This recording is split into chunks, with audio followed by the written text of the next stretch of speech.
Stephen, congratulations. You finally can confirm we've got the job, and how are you feeling after that?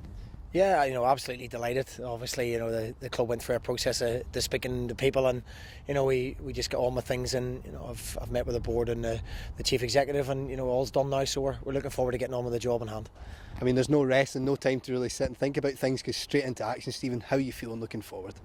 Yeah, well, first and foremost, the criteria set out is to stay in this division. We found ourselves second bottom when I took over the team and conceding a lot of goals. So we've done in the short term, we've stopped that. But that's only a start of the process. We have to continue with the performances we've had in the last two games and start to pick up results very quickly. I've been reading some of the stats that have been out there about your time at Motherwell, with and without the manager before you, Mark McGee, and then when you came back in, and it makes for impressive reading. How important is it about to keep that going forward, Stephen? Yeah, I mean, I haven't actually seen the stats myself. Somebody mentioned it to me today. Not someone that I've probably looked at, but it's not that important to look back at what happened before. It's now just looking forward and trying to implement what we want to do short term, and then once we get a bit of a solid base to it, then improving for next season. But first and foremost, my task is to make sure we stay in this division.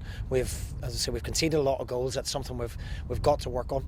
We've got injury problems that we're trying to deal with at this moment in time, which has to be looked into as well. But we as a squad of players and a football club, we firmly believe we will stay in this division.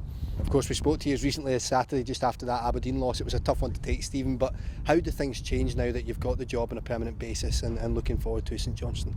I don't think they changed that much. I was doing the job to the best of my ability, whether it had been confirmed, as I said, for the benefit of the football club.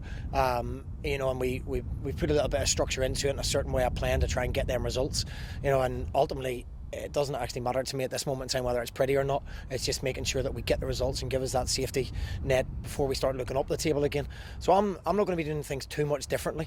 We're going to be well prepared, and I'm going to demand the same things I demanded in the 2 weeks as interim manager.